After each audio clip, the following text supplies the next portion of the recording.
करती हूँ सभी लोग बढ़िया तरीके से पढ़ाई में लगे हुए होंगे और डेली अपना काम पूरा कर रहे होंगे। जब भी टेस्ट डाला जाता है, मेरे ख्याल डेली एक टेस्ट डल जाता है, उस टेस्ट को जरूर देना चाहिए ताकि अपने हम कहाँ स्टैंड करते हैं इसकी जानकारी कम से कम दूसरों को ना सही हमें तो रहे कि हम कहाँ तक पहुंच गए, अभी कितना रास्ता कितना सफर और बाकी है। चलिए, कल हम लोगों ने खिलजी वंश पूरा किया था और दिल्ली सल्तनत का फॉर्मूला था ग ख तस्लम।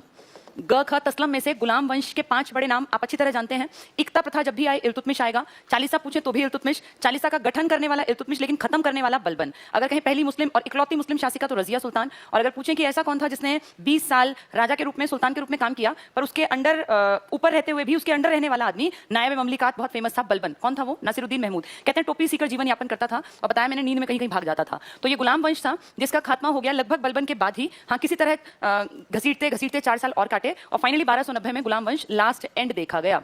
1206 से 1290 ये था गुलाम वंश। खिलजी वंश बहुत छोटा टाइम पीरियड, सबसे छोटा दिल्ली सल्तनत में खिलजी वंश था। महज 30 साल खिलजी वंश रहा। अब आप अच्छी तरह याद रख सकते हैं कि 1320 में इसका भी एंड हो गया था। ये स्टार्ट कब हुआ था? 1290 से 1320।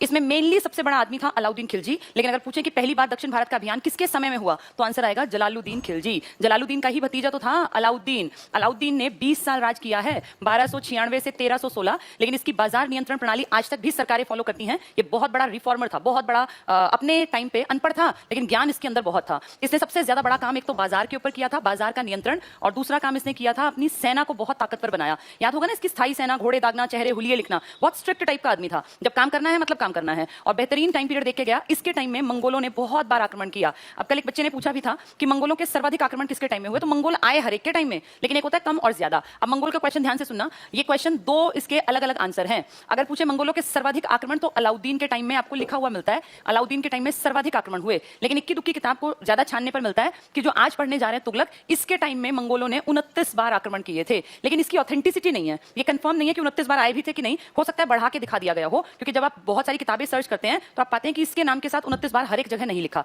मैंने विकिपीडिया और हर चीज को देखा, कहीं कहीं इक्की दुक्की जगह मेंशन है, लेकिन हम ऑथेंटिक नहीं मानते। तो अगर क्वेश्चन में दोनों आ जाए, अलाउद्दीन भी आ जाए और ये जो ये तुगलकों का पहला था गयासुद्दीन, मान लीजिए आंसर में दोनों ऑप्शन है तो अलाउद्दीन के साथ जाना। लेकिन अगर नहीं है अलाउद्दीन तो गयासुद्दीन तुगलक के साथ आंसर टिक करना पड़ेगा, क्योंकि गयासुद्दीन के लिए लिखित में 1-2 जगह मिला कि 29 बार आक्रमण हुआ महज 5 साल में। गयासुद्दीन को 20-25 साल नहीं बैठा रहा, सिर्फ 5 साल का राजा रहा, जबकि अलाउद्दीन 20 साल राज कर गया, यानी उससे 4 गुना ज्यादा। तो 5 साल में 29 बार अगर हुए होंगे, जिसका कि विश्वास कम हो रहा है, फिर भी अगर हुए होंगे, दोनों ऑप्शन आ जाए तो पहली प्रायोरिटी इसको देना। अगर क्वेश्चन के आंसर्स में अलाउद्दीन का नाम ना ही मिले तो चले जाना गयासुद्दीन तुगलक के साथ, क्योंकि 29 नंबर मेंशन है। ठीक है, उम्मीद करती हूँ ये समझ में आ गई होगी बात। चलिए आगे बढ़ते हैं। तो हमने कल खिलजी लास्ट पढ़ा था और हमने देखा था कि खिलजी के टाइम में एक तो जलालुद्दीन खिलजी था जो कि 70 साल में बैठा, बहुत बढ़िया उदारवादी आदमी था। बस एक सिद्दी मौला को पैरों के तले हाथी के पैरों से कुचलवाया, एक एग्जाम्पल था बस, बाकी सब कुछ बढ़िया था। जलालुद्दीन के बाद जो अलाउद्दीन आया, बहुत बढ़िया काम किया। उसके बाद याद करो 2 मूर्ख आए थे, एक वो जो औरतों के कपड़े पहन के अपने राजमहल में आता था वो, और एक आया था जिसने कहा कि मैं पैगंबर का सेनापति हूं। उसने जो महिलाओं वाले कपड़े पहना वो तो अपने आप को बोला मैं खलीफा हूं। और जो बाद में आया खुसरो शाह नाम था उसका, खुसरो खान भी कहते हैं, वो हिंदू था।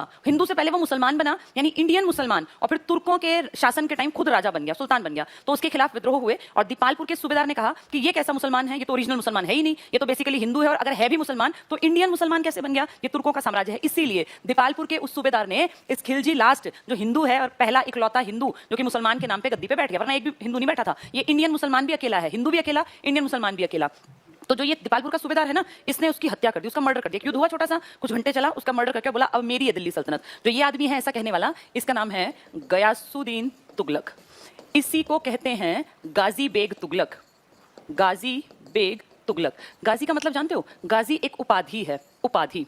उपाधि कैसी? इसका मतलब होता है काफिरों का वध करने वाला, विधर्मियों का नाश करने वाला। इनका धर्म कौन सा? इस्लाम धर्म। तो इसका मतलब ये है कि इसने ये कहा कि मैं अपने धर्म के अलावा किसी को भी आगे बढ़ने नहीं दूंगा, विधर्मियों का नाश कर दूंगा और मैं अपने धर्म की ग्रोथ पे काम करूंगा। तो विधर्मियों का नाश करने वाला ये बड़ी उपाधि है, इंपॉर्टेंट है, ये एग्जाम में आ सकती है कि दिल्ली सल्तनत के किस सुल्तान ने गाजी की उपाधि धारण की। तो कौन था ये? गाजी बेग तुगलक, जिसका नाम क्या है? गयासुद्दीन तुगलक। कहाँ का सूबेदार था? दीपालपुर का। किससे चिढ़ता था? उस मुसलमान से जो ओरिजिनली हिंदू था और जिसको कि इसकी नजरों में हक नहीं था दिल्ली सल्तनत का सुल्तान बनने का। खुसरो शाह का मर्डर कर दिया और खुद ये बन गया दिल्ली सल्तनत का वारिस। 1320 की घटना है ये, जब इसने सुल्तान के पद पर, गद्दी पर इसका नाम आ गया। अब राजा बनते ही, सुल्तान बनते ही ना, ये मान के चलो कि जितना बड़ा आपका पद होगा उतनी बड़ी आपकी जिम्मेदारी भी होगी। सुल्तान का पद ये नहीं होता कि ऐश मारनी है, जितनी ज्यादा बड़ी पोस्ट होती है उतनी ज्यादा जिम्मेदारी हर इंसान को निभानी पड़ती है। तो ये राजा बन गया, सुल्तान बन गया, जिम्मेदारी आ गई। अब 4 साल पहले देखें 1316 में जब कौन एक्सपायर हुआ था? अलाउद्दीन खिलजी। इसके बाद 4 साल तक पूरी दिल्ली सल्तनत तबाह होने के रास्ते पर थी, तबाही के रास्ते पर थी, क्योंकि वो 2 मूर्ख राज कर गए थे।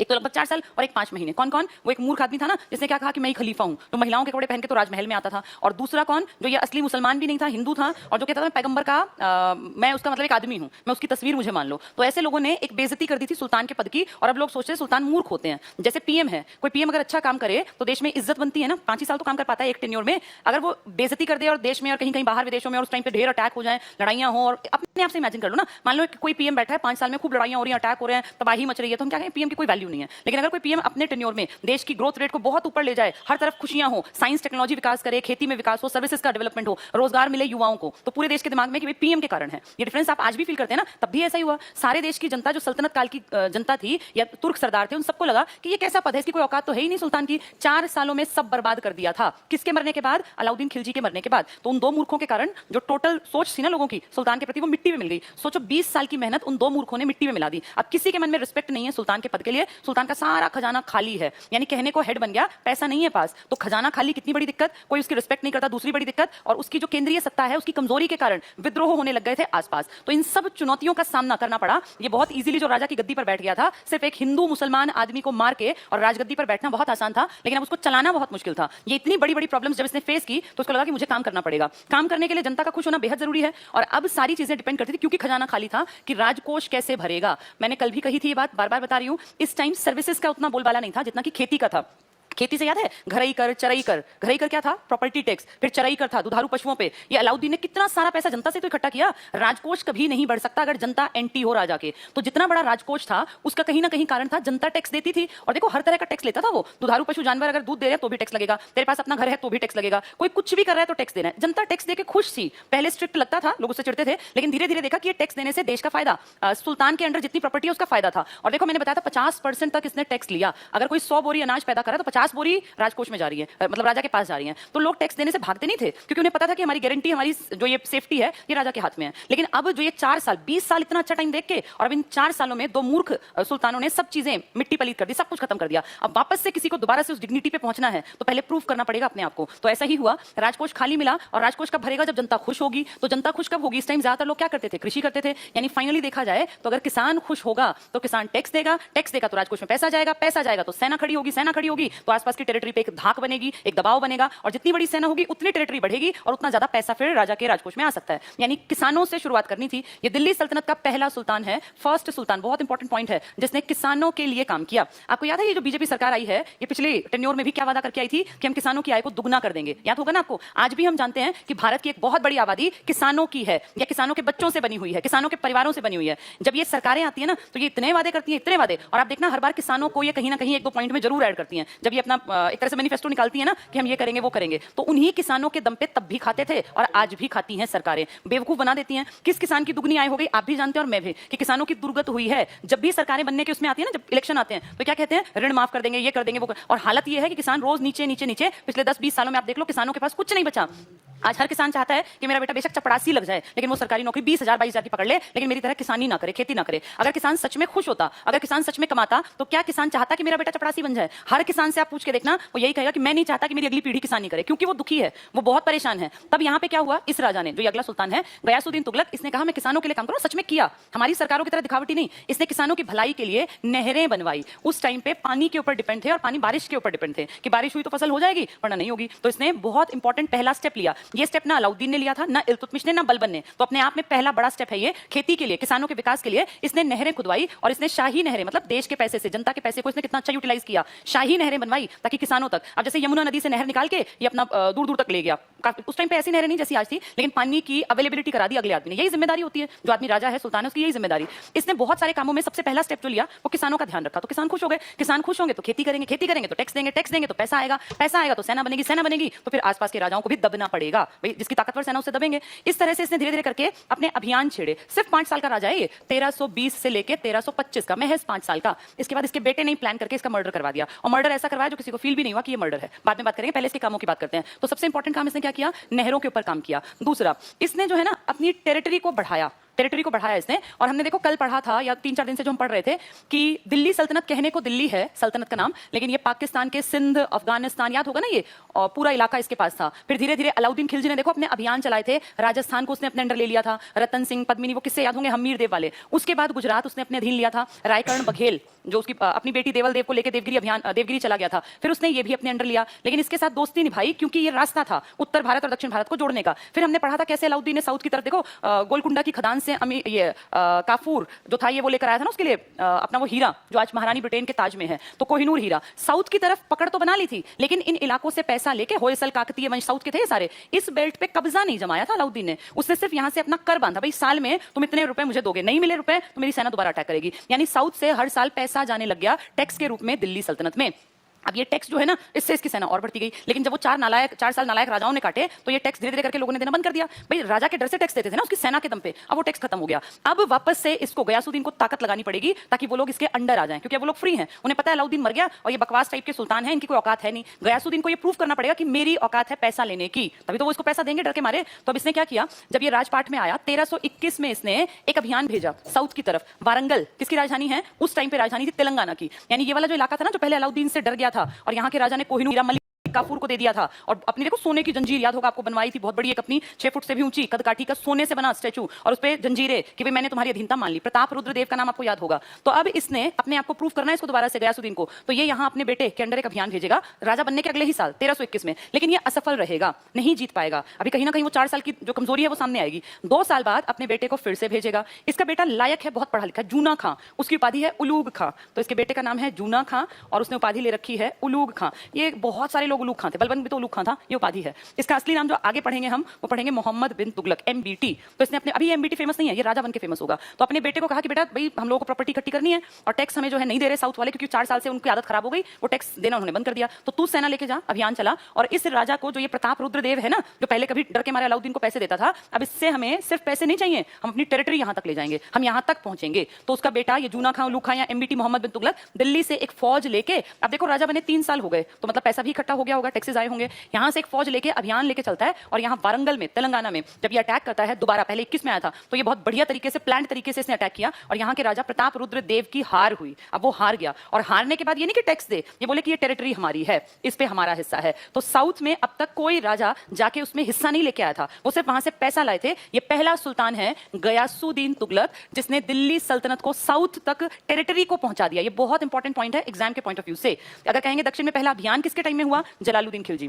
पहला अभियान चलाया किसने, कौन लेकर गया, अलाउद्दीन खिलजी। लेकिन ऐसा कौन सा सुल्तान है जिसके टाइम में साउथ पे अटैक करके उसको हिस्से में मिला लिया। सोचो दिल्ली सल्तनत कहां है और ये वारंगल कहां है, आज की दिल्ली और आज का तेलंगाना कई हजार किलोमीटर का अंतर होगा, लगभग 1,500-2 हजार के बीच का अंतर निकलेगा। इतना बड़ा डिस्टेंस, इतना डिस्टेंस कवर करने में भी कितने महीने लग जाएंगे। तब कोई हवाई जहाज तोड़ते नहीं थे, पैदल तो आदमी, आम जनता पैदल, और घोड़ों पे और हाथियों पे राजा। तो सोचो कई महीने दूर की टेरिटरी को इसने अपने दिल्ली सल्तनत में मिला लिया। बहुत इंपॉर्टेंट पॉइंट है, ये वारंगल अभियान था। इसके बाद इसने इस वारंगल में जब ये गया था ना, तो यहाँ उड़ीसा के एक राजा, भानुदेव नाम था शायद उनका, छोटे सा हिस्ट्री में, को बड़ा नाम नहीं है, लेकिन उन्होंने मदद की थी वारंगल की, तो उससे भी चिढ़ गया कि अच्छा ये इसकी मदद करने आया था, तो उन्होंने अगला अभियान इसके ऊपर चलाया और इसके राजा को भी हरा दिया। तो धीरे धीरे अब ये दिल्ली सल्तनत की टेरिटरी बढ़ती जाएगी। अब तक टेरिटरी मेन थी दिल्ली, यूपी, हरियाणा, राजस्थान, गुजरात और सिंध और पंजाब और मुल्तान, लाहौर, लेकिन अब ये टेरिटरी बढ़ते बढ़ते कहां तक पहुंच गई, तेलंगाना तक, उड़ीसा तक। जाजनगर थी वो जगह जहां इन्होंने अभियान चलाया। तो अब इससे ये दिखता है कि अब ये पैसा कमाने लग गए होंगे, क्योंकि जितनी बड़ी टेरिटरी होगी उतने ज्यादा आदमी होंगे, जितने ज्यादा आदमी होंगे उतनी ज्यादा खेती होगी, जितनी ज्यादा खेती होगी उतना पैसा राजा के राजकोष में इजीली आ जाएगा।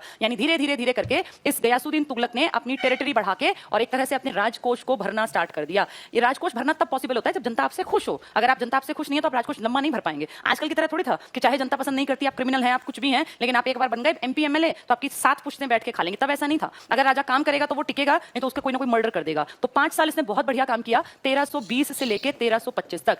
जो ये पिछले 2 नालायक राजा थे ना इसके बनने से पहले, उन्होंने ना इतने मूर्ख थे, लोगों को जमीनें बांटती, जागीरें। तो इस गयासुद्दीन ने कहा ऐसी फालतू की अवैध जागीरें नहीं चलेंगी, और जिसने भी इस तरह की जागीरें ले रखी है ना वापस कर दो, वो राजा की भूमि है, वो देश की सल्तनत की भूमि है। तो इसने अपनी टेरिटरी में जो फालतू के अमीर बन के बैठे थे ना, उनसे वो सब जब्त कर लिया। इसने दोबारा से कहा सेना को ताकतवर बनाना है तो स्थायी सेना पे काम किया जैसे अलाउद्दीन ने किया था, और इसने वापस से हुलिये लिखने स्टार्ट कर दिए, और वो दाग प्रणाली थी ना घोड़ों को दागने की, यानी इसने वो सारे अच्छे काम स्टार्ट किए जो अलाउद्दीन खिलजी के टाइम तक थे, लेकिन अगले 4 साल में उन 2 मूर्ख राजाओं ने, सुल्तानों ने बंद करवा दिए थे या ध्यान नहीं दिया था, क्योंकि वो अपने आप को एक खलीफा कहता था और एक पैगंबर का सिपाही या सेनापति कहता था। तो उन 4 सालों में उन्होंने इतनी बेइज्जती कर दी थी सुल्तान की भी, उसकी प्रॉपर्टी की भी, कि लोग जो है सिर उठाने लग गए। अब ये काम करेगा, टेरिटरी बढ़ाएगा, और जो अलाउद्दीन के अच्छे रिफॉर्म्स है ना वो सब दोबारा से अपने टाइम पर लेकर आएगा। तो फालतू की भूमि छीन ली, यानी जो फालतू पड़े खाते थे बिना मेहनत के, उन सबके ऊपर एक दबाव बना दिया गयासुद्दीन तुगलक ने या गाजी बेग तुगलक ने। 1325 आया, 5 ही साल हुए हैं, लेकिन इसकी टेरिटरी काफी बढ़ चुकी है, क्योंकि इसने दिल्ली सल्तनत की इस बेल्ट को बढ़ा के यहां तक और यहां तक पहुंचा दिया। काफी बड़ी टेरिटरी इनके हाथ में आ गई। अब ये जो 1325 है ना, ये बंगाल अभियान पे जाएगा, बंगाल, उड़ीसा, तेलंगाना,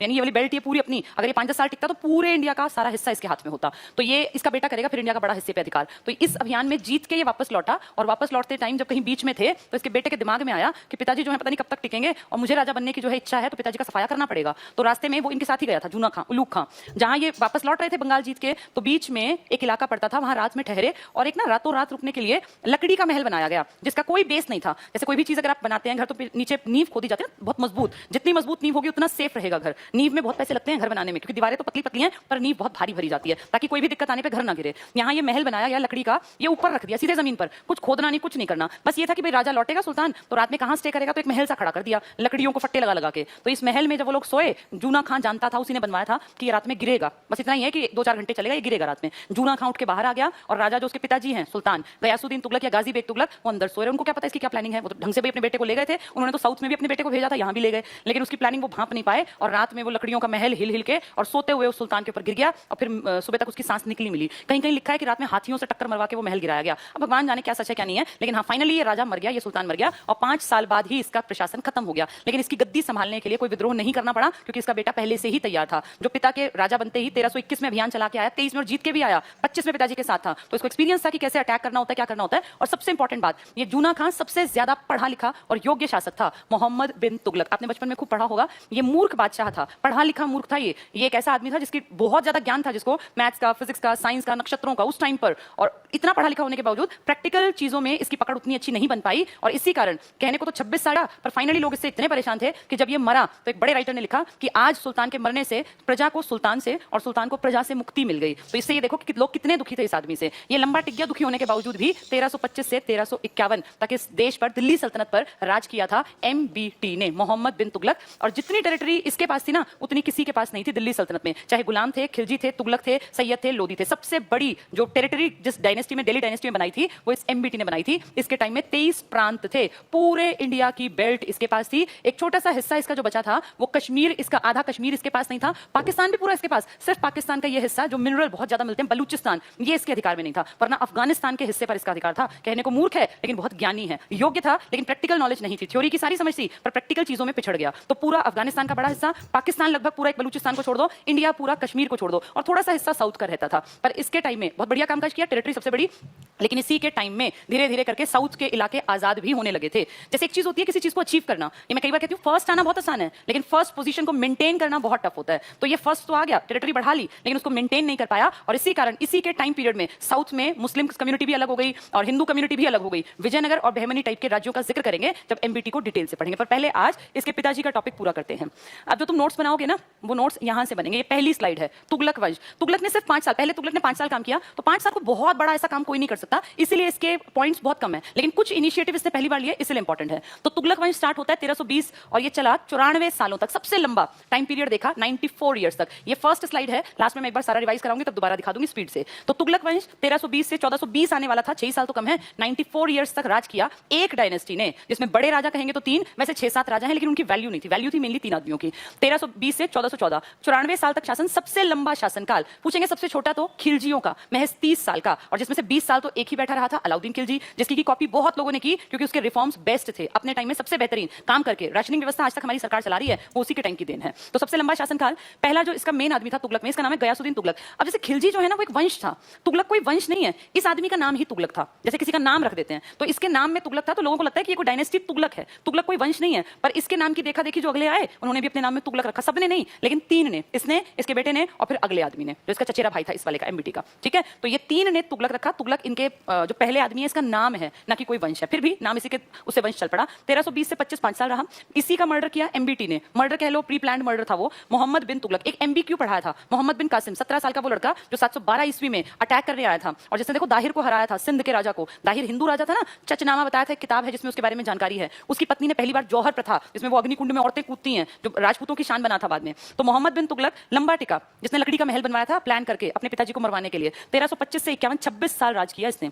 अगला है फिरोज शाह तुगलक, इसने भी लंबा राज चलाया, 1351 से 1388, और बहुत काम किए, बहुत सारे काम। कुछ अच्छे हैं, कुछ गड़बड़ी के हैं, हम आगे डिटेल सबके बारे में जानेंगे। इतना हमें अच्छी तरह पढ़ना है। उसके बाद फॉर्मेलिटी है ये, एक साल, 2 साल, एक आधे ने खींचा लेकिन कुछ बस की नहीं था। अगला आया गयासुद्दीन तुगलक सेकंड, नाम रख लिया, लेकिन गयासुद्दीन जितनी समझ किसी में नहीं थी। उसने किसानों को खुश किया, नहरें बनवाई, अभियान चलवाए, बस नाम रखा। देखो साल में हट गया, अगर लायक होगा तो ही तो दोबारा आते हैं, लंबे टाइम पीरियड तक। इसकी लायकियत नहीं थी, नाम रखने से थोड़ी कुछ होता है। अगले का नाम है अबू बकर शाह, ये भी 1 साल में हट गया, कुछ नहीं किया। हिस्ट्री उनके बारे में बात करती है जिन्होंने कुछ करके दिखाया है, सिर्फ गद्दी पे बैठने वालों का हिस्ट्री जिक्र नहीं करती, नहीं क्वेश्चंस बनते। नेक्स्ट है नासिरुद्दीन मोहम्मद शाह, ऐसा नाम तो कई बार पढ़ चुके, नासिरुद्दीन पहले भी आ चुका। 1390 से 94 खिंचा इस टाइम पर। फिर नासिरुद्दीन महमूद आया 94 से 1412, और इसके बाद 2 साल में नाम ही नहीं है। तो सोचो कैसे राजा आए होंगे। कुछ नहीं किया इन नीचे वालों ने, सिर्फ मेन आदमी जो थे ना वो तीसरे तक थे, ये चौथा, पांचवा, छठा, सातवां तो फॉर्मेलिटी है, आए और गए। जैसे कैमूर्स और कैखुसरो थे ना, बलबन के पोते, इसी तरह से ये हैं, आए हैं चले गए, कोई नहीं पूछने वाला। लेकिन 3 इंपॉर्टेंट है, गयासुद्दीन तुगलक, मोहम्मद बिन तुगलक और फिरोज शाह तुगलक, इन तीनों को याद रखना। नेक्स्ट देखो, गयासुद्दीन तुगलक ये संस्थापक है। ये कहां का सूबेदार था? दीपालपुर का। और इसने किसका मर्डर किया था? जो हिंदू मुसलमान बनकर राज कर रहा था, इकलौता हिंदू या इंडियन मुसलमान। कौन था वो? खुसरो शाह, खुसरो खान। जिसने किसका मर्डर किया था? अपने से पिछले वाले का, मुबारक शाह का। तो देखें इंपॉर्टेंट, देखो यहां लिखा है गाजी की उपाधि धारण करने वाला दिल्ली सल्तनत का पहला सुल्तान। गाजी का मतलब इसका अर्थ है काफिरों का वध करने वाला, विधर्मियों का नाश करने वाला। तो किसने अपने आप को कहा कि मैं गाजी हूं? इसका नाम था गाजी बेग तुगलक, उपाधि के कारण। और गयासुद्दीन तुगलक पूरा नाम है तुगलक, इसके वंशजों ने इसके पिताजी के नाम को अपने नाम में जोड़ लिया तो तुगलक कहलाए। ये इंपॉर्टेंट पॉइंट है कि ये दिल्ली का पहला है जिसने गाजी की उपाधि धारण की। ना बलबन गाजी बना, ना इल्तुतमिश बना, वो भी तो स्ट्रॉन्ग राजा थे, ना अलाउद्दीन बना, लेकिन इसने अपने नाम के आगे गाजी की उपाधि लगाई। बहुत इंपॉर्टेंट पॉइंट है, एग्जाम के लिए इंपॉर्टेंट लिखा हुआ है। नेक्स्ट देखें, चुनौतियां क्या थी, इसको क्या दिक्कतें आई। 4 सालों में नाम बिल्कुल मिट्टी पलीत कर दिया उन 2 मूर्खों ने, एक मुबारक शाह ने और एक खुसरो शाह ने। वो नकली टाइप के राजा थे, कुछ किया ही नहीं उन लोगों ने। तो इसमें सुल्तान पद की गरिमा का ह्रास हुआ, कहीं ना कहीं नुकसान हुआ, जिस कारण दोबारा से मेहनत करनी पड़ी। केंद्रीय सत्ता का कमजोर होना, लगातार विद्रोह होते रहे क्योंकि लोग मानते थे कोई सुल्तान कुछ नहीं है। साम्राज्य की दयनीय आर्थिक स्थिति, पैसा सारा खत्म हो गया क्योंकि लोगों ने पैसा देना बंद कर दिया। पैसा कब देंगे, टैक्स कब देंगे? जब सरकार काम करेगी, स्ट्रिक्ट होगी। और अमीर खुसरो, याद है तुम्हें अमीर खुसरो जो पहले मोहम्मद शाह के दरबार में था, वो बलबन के बेटे, फिर बलबन के टाइम में किसी किताब में लिखा है अमीर खुसरो 7 राजाओं का टाइम देखा, 7 सुल्तानों का, कहीं लिखा है 8 का, कहीं लिखा है 9 का। पेपर में कितने भी पूछे, 7 लिखे, 9 लिखे, 8, जब इतने सुल्तान आए ना तो आपको अमीर खुसरो टिक करना है। ठीक है, अमीर खुसरो वो आदमी जिसे क्या कहते हैं, तोता हिंद। सितार का आविष्कार किया, वीणा में संशोधन किया, 13वीं 14वीं शताब्दी में खड़ी बोली का प्रयोग किया, और इस आदमी ने पहेलियां लिखी थी जो मैंने कल पूरा एक्सप्लेन किया था। मैंने सारे काम विवेक और बुद्धि से किए थे, सोच समझ के। 5 साल टिका, लेकिन 5 सालों में प्लानिंग करके काम किया, ऐसे नहीं मुंह उठा के कुछ भी काम कर दिया। टैक्स भी लगाए, लेकिन टैक्स के बाद लोगों को सुविधाएं भी दी। इसने इस पे जो किसान थे इनके लिए भी काम किया। तुगलकनामा बुक है एक, अमीर खुसरो ने लिखी है, उसमें इसने बताया कि बहुत समझदार था, पहला ही राजा, बेस अच्छा बना गया था ये। किसान कल्याण हेतु अनेक कार्य, देखो इंपॉर्टेंट लिखा है, पूछेंगे दिल्ली सल्तनत में पहला सुल्तान कौन है जिसने किसानों के पक्ष में काम किया। ना अलाउद्दीन को किसानों की चिंता थी, उसने बाजार पे नियंत्रण किया, जनता के लिए काम किया, उसने सेना के लिए काम किया, लेकिन प्रॉपर तरीके से किसानों को ध्यान में रख के काम करने वाला पहला राजा है कौन? तुगलक। कौन सा तुगलक? पहला, गाजी बेग तुगलक। ये बहुत इंपॉर्टेंट पॉइंट है। आदेश क्या दिया कि 1 वर्ष में इक्ता के राजस्व में जितना तुम पैसा इकट्ठा करते हो ना किसानों से, अब जैसे अलाउद्दीन ने क्या 50%, 100 बोरी किसी के पास हुआ पैदा गेहूं तो 50 राज्य की, इसने कहा इतना नहीं, ऐसे तो इनके हाथ लूट मचा दी तुमने। इसने कहा मैक्सिमम आप जो 1 साल में बढ़ाएंगे ना, 1 साल में वो 1/10 से 1/11 के बीच में ही वृद्धि कर सकते हैं, इससे ज्यादा नहीं। यानी ऐसा ना हो कि आप किसानों को बिल्कुल ही लूट लें, उन बेचारों को भूखा मरने की स्थिति पे ले आए। आप उनसे लीजिए, आप टैक्स बढ़ाइए, क्योंकि टैक्स बढ़ाना पड़ता है अगर काम करने हैं, लेकिन वो टैक्स एकदम से बोझ ना हो। 1/10 और 1/11 के बीच में आप बढ़ोतरी करेंगे हर साल। फिर उनको सुविधाएं भी दो, नहरें बना दो ताकि उनका प्रोडक्शन बढ़ जाए, नहरें बढ़ेंगी, पानी की सुविधा बढ़ेगी तो प्रोडक्शन बढ़ेगा।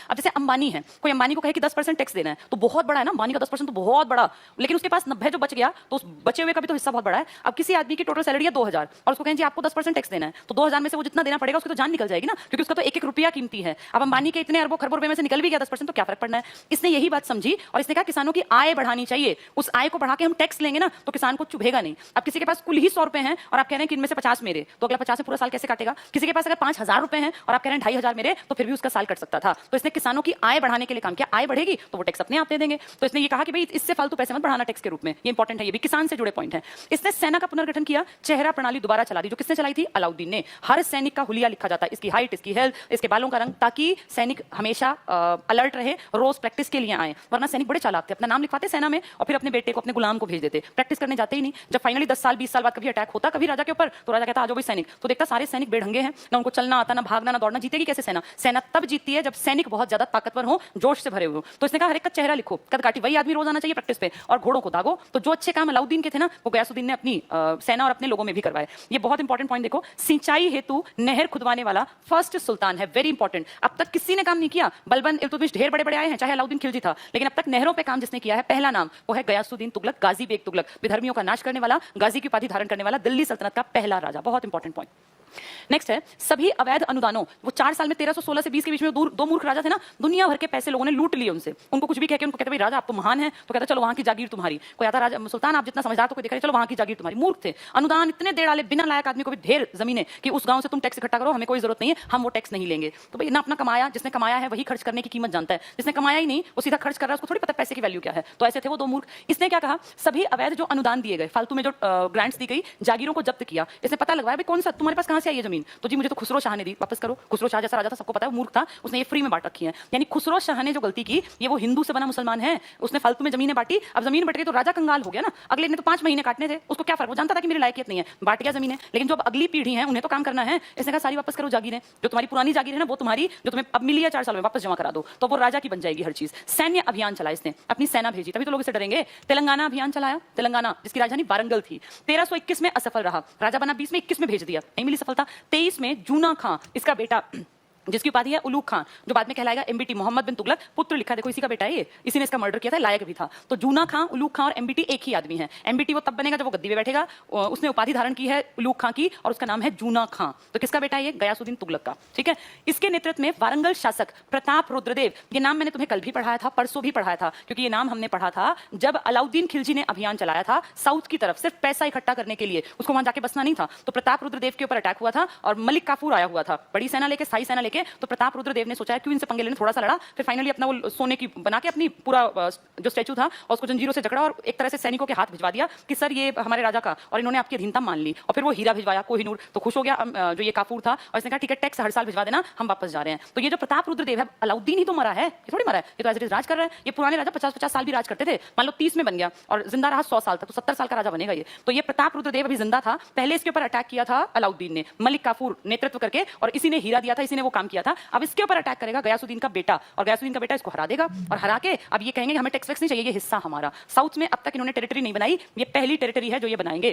तेलंगाना को सल्तनत का अंग बना लिया, ये पहली एंट्री है। अब तक सिर्फ अटैक करके लूट के ले जाते थे, अब अपना हिस्सा बना लिया। बहुत इंपॉर्टेंट पॉइंट। तेलंगाना का नाम बदलकर सुल्तानपुर कर दिया। क्यों किया होगा सुल्तानपुर? क्योंकि सुल्तान इनकी भाषा का शब्द है, तुर्की भाषा का शब्द है, और जो पहले इसका नाम था वारंगल जिसकी राजधानी थी तेलंगाना, ये तमिल भाषा का शब्द है। इसका मतलब होता है तमिल बोलने वालों की भूमि। तो ये आज का थोड़ी है, ये मदुरई पुराना टाइम देखो, पांड्य राजा चोलचेर, यानी आज से हजारों साल पहले जहां लोग रह रहे थे, अब उसी टेरिटरी में इन्होंने कहा पहले इसका नाम बदलो, इसका नाम रखो सुल्तानपुर। अब तक साउथ में मुसलमान नहीं थे, अब ये मुसलमानों की एंट्री हो जाएगी, और फिर इसका जो बेटा है ना, वो एक बहुत बड़ी भीड़ को ले जाके साउथ में बैठा देगा। इसीलिए साउथ में मुसलमानों की संख्या बढ़ेगी। इससे पहले साउथ की तरफ मुसलमान थे ही नहीं, वो दिल्ली सल्तनत का हिस्सा थे। तो अब ये साउथ में ले गया और नाम बदल के क्या कर दिया? सुल्तानपुर। तो देखो नाम ही अपने सुल्तान सल्तनत के नाम पे, राजधानी क्या थी? वारंगल। यानी अब ये जो इंडियन टेरिटरी थी, जो पहले पुराने टाइम में हिंदू राजाओं की थी, अब इस पे अधिकार हो गया दिल्ली सल्तनत के गयासुद्दीन तुगलक का।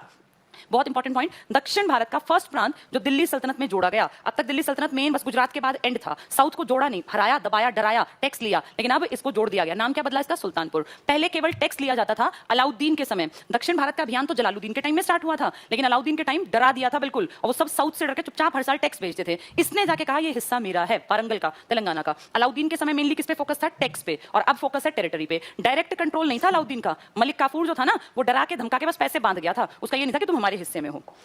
नेक्स्ट देखो, जाजनगर उड़ीसा अभियान। तेलंगाना के राजा की मदद, प्रताप रुद्रदेव की मदद की थी एक इंडियन राजा ने। तो क्या हुआ? शासक भानुदेव था, ये हिंदू राजा है, प्रताप रुद्रदेव की सहायता की, तो चिढ़ गया कि अच्छा तू आया था उसके साथ लड़ने के लिए, वो तो फंस गया, अगला नंबर तेरा। जूना खां जो एमबीटी है, इसने हरा दिया। भाई जो दुश्मन की मदद कर रहा है वो भी तो दुश्मन ही है। राजमुंद्री एक जगह है, यहाँ एक लेख मिला जिससे हमें जानकारी मिली कि ऐसे ऐसे एमबीटी ने, जिसने प्रताप रुद्रदेव की मदद की, उसको भी हराया था। जाजनगर उड़ीसा का राजा, राजमुंद्री लेख से जानकारी मिली। इसी लेख में जूना खां को दुनिया का खान, जूना खान तो लिखा है, अपने ने लिखवाया कि ये दुनिया का खान है, किसी ने नहीं लिखा, अपने आप लिखवाया इसने। अपनी बड़ाई तो हर